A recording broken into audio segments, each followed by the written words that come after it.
Good neighbour to bank on Kodungallur town cooperative bank.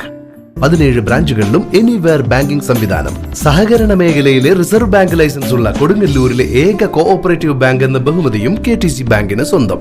Good neighbour to bank on Kodungallur town cooperative bank.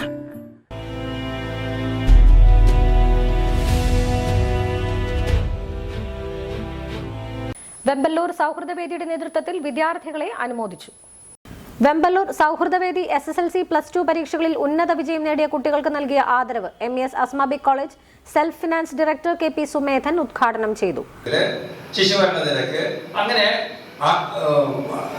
ഈ ജീവിത നിലവാരം അളക്കുന്ന സാമൂഹ്യ വികസന സൂചകങ്ങളിലൊക്കെ കേരളം ഇന്ത്യയിലെ ഒരു സംസ്ഥാനമാണെങ്കിലും മറ്റിതര ഇന്ത്യൻ സംസ്ഥാനങ്ങളുമായിട്ട് യാതൊരു താരതമ്യവും ഇല്ലാത്ത രീതിയിൽ ഉയർന്ന നിലവാരം പുലർത്തുന്നതാണ് കേരളം.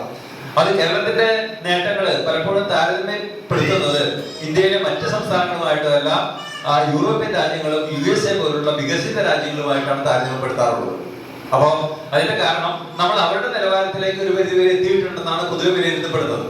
അപ്പൊ ഇതിന്റെയൊക്കെ അടിത്തറ നമുക്ക് കിട്ടിയിട്ടുള്ള വിദ്യാഭ്യാസവുമായിട്ട് കേരളത്തിലെ ജനങ്ങൾക്ക് കാലാകാലങ്ങളിലായിട്ട് ലഭിച്ചു പോന്നിട്ടുള്ള ആ വിദ്യാഭ്യാസം, അതിലൂടെയാണ് അവര് നാട്ടിലായാലും വിദേശത്ത് പോയി തൊഴിൽ കണ്ടെത്തുന്നതിനും അതേപോലെ ഉയർന്ന ജീവിത മൂല്യങ്ങൾ ഉയർത്തിപ്പിടിച്ചിട്ടുകൊണ്ടുള്ള ഒരു സമൂഹത്തെ വാർത്തെടുക്കുന്നതിനും വലിയ പങ്ക് വഹിച്ചിട്ടുള്ളത്.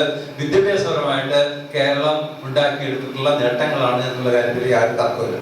സൗഹൃദവേദി പ്രസിഡന്റ് അമീർ അലി പതിയാശ്ശേരി അധ്യക്ഷത വഹിച്ചു. TB അബ്ദുൽ ലത്തീഫ് മാഷ് മുഖ്യ പ്രഭാഷണം നടത്തി. ഷാജിദ ഷാനവാസ്, ദയാനന്ദൻ, അബ്ദുൽ സലാം കുഴപ്പള്ളി, അനഘ ദയാനന്ദൻ, ദീപക് എന്നിവർ സംസാരിച്ചു. ആദരം നേടിയ വിദ്യാർത്ഥികൾ മറുപടി പ്രസംഗം നടത്തി. വിശ്വംഭരൻ, സിറാജ്, ഷമീർ, അൻവർ, ഉണ്ണികൃഷ്ണൻ, മുരളി എന്നിവർ നേതൃത്വം നൽകി.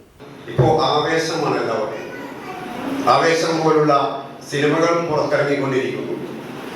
കാരണം ആ ആവേശത്തള്ളിച്ചയിൽ എന്തൊക്കെയാണ് ചെയ്തു കൂട്ടുന്നത് എന്നുള്ളത് യുവത്വത്തിന് അറിയാതെ പോകുന്നു എന്നുള്ളതാണ്. അവർ നാളെ ഇതിന് കണക്ക് പറയേണ്ടി വരുമോ ഈ ആവേശത്തിന് എന്നുകൂടി ഈ സന്ദർഭത്തിൽ ഓർമ്മപ്പെടുത്താൻ ഞാൻ ഉദ്ദേശിക്കുന്നു. ഏതായാലും ഞാൻ കൂടുതൽ നീട്ടുന്നില്ല. ഇവിടെ 2 പേർ നിങ്ങളോട് വളരെ വ്യക്തമായി കുട്ടികളോട് സംവദിക്കാൻ